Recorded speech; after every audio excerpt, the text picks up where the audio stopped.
Hey there friends, Heron back with another video. So I haven't done an intro in a while. The last time I did one was 2 years ago. So it's been a hot sec, so I'm here to redo that, as well as doing the gender tag.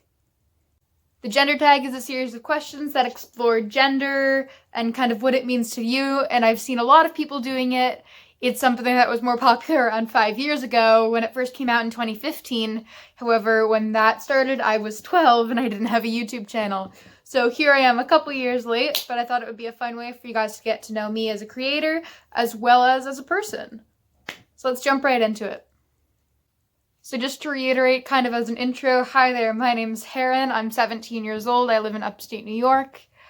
I am currently a junior in high school.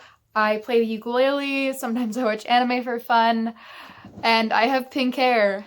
I think just like a generic teenager, but who knows?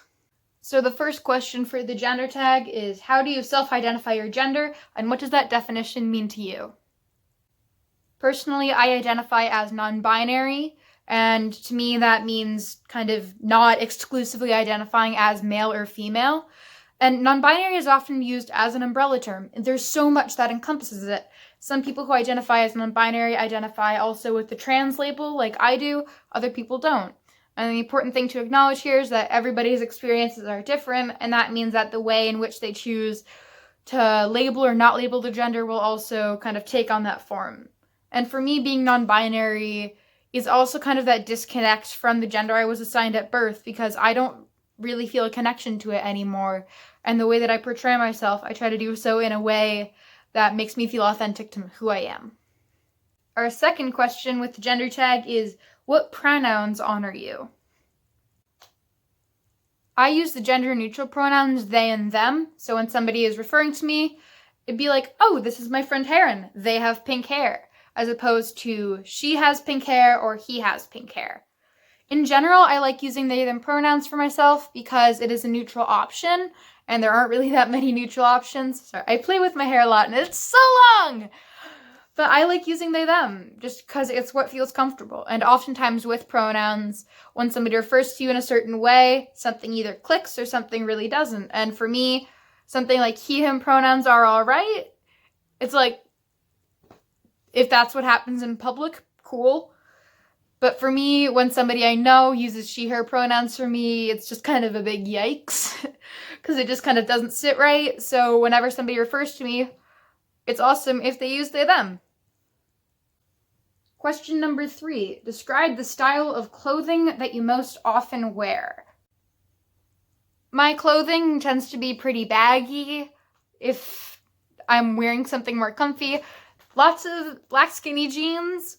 The way that I sometimes describe it is like that one gay uncle. I wear a lot of like weirdly colored button-ups.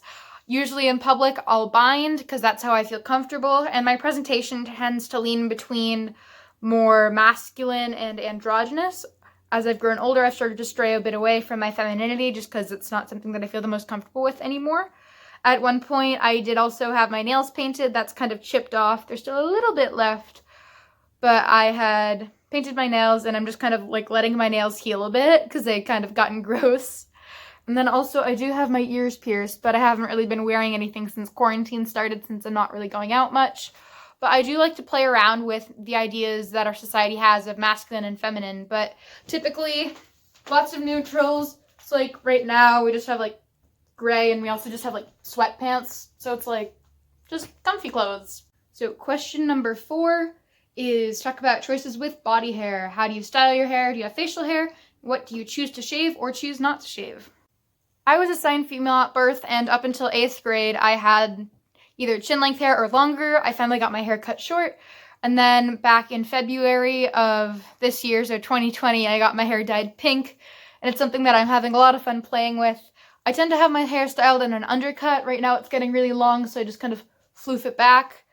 In terms of something like my body hair, I usually don't shave. For sometimes, like if I'm wearing shorts, I'll shave my legs, because that's just kind of how I was raised. Not in the sense of like you have to shave your legs or your armpits if you're a girl, but it's just like if I was gonna dress up, sometimes it's like, oh, this is gonna like look nicer if I shave my legs. I just kind of don't care about my armpits.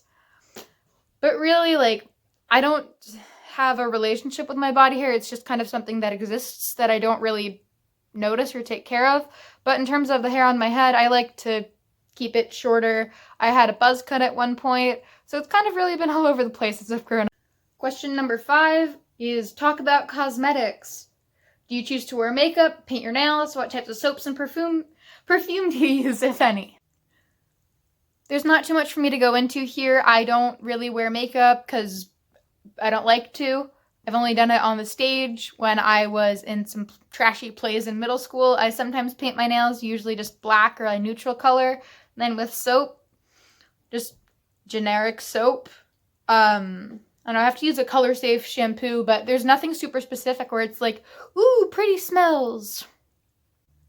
Number 6 is have you ever experienced being misgendered? If so, how often? The thing about being non-binary is there isn't really a proper way or a way to pass if you're talking about like in public.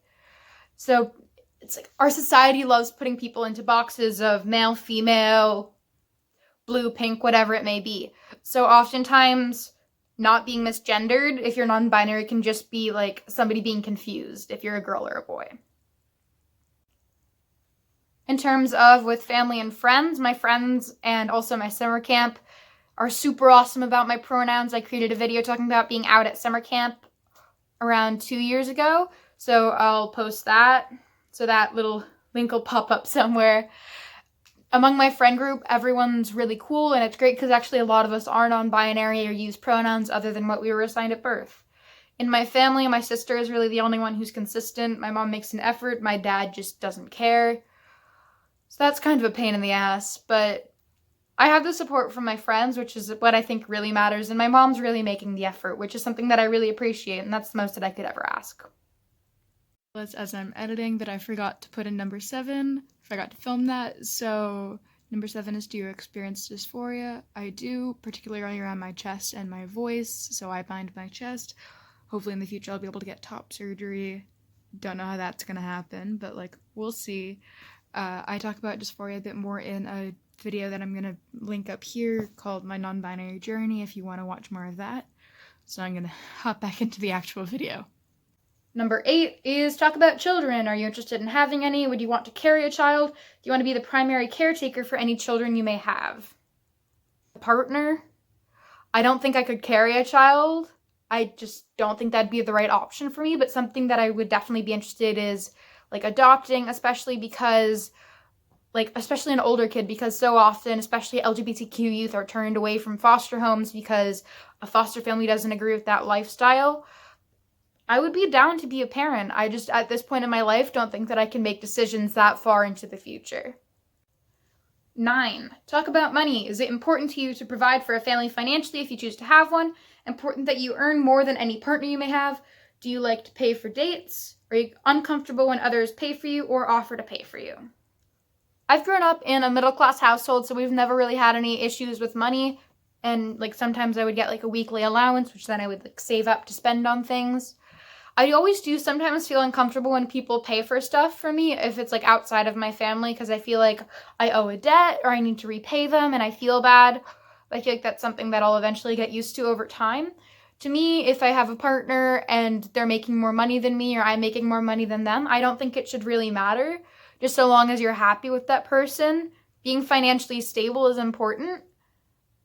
And the amount of money you make shouldn't dictate whether or not you're in a relationship with somebody.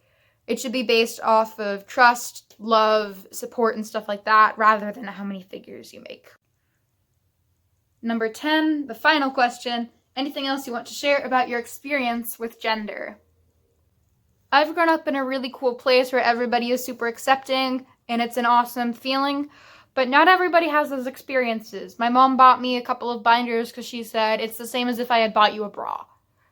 And it's just that feeling that I am so lucky to have those experiences, but not everybody is going to, and I think that's something that needs to be acknowledged. A lot of people are in unsafe situations, particularly people in low-income areas, rural communities who may not have access to resources, especially in communities of color, because so much of the focus is on typically like like white people and their experiences, but we need to expand the openness of the media and horizons and just discussions about gender to communities of color, rural communities, and areas that maybe don't have access to as many resources. That's why like binder donation programs like Point of Pride are so awesome, because if somebody isn't out or can't afford something like a binder or maybe a gaff if they tuck, if they're on the trans feminine spectrum, those are resources that are so important and life-changing for so many people, but there isn't enough information out there and it's not talked about enough.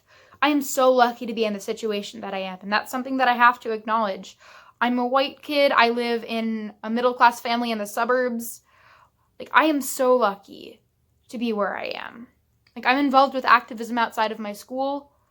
I have a lot of resources, and that's something that not a lot of people have.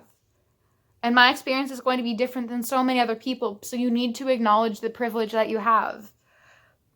My coming out journey wasn't super difficult other than my dad being an ass sometimes.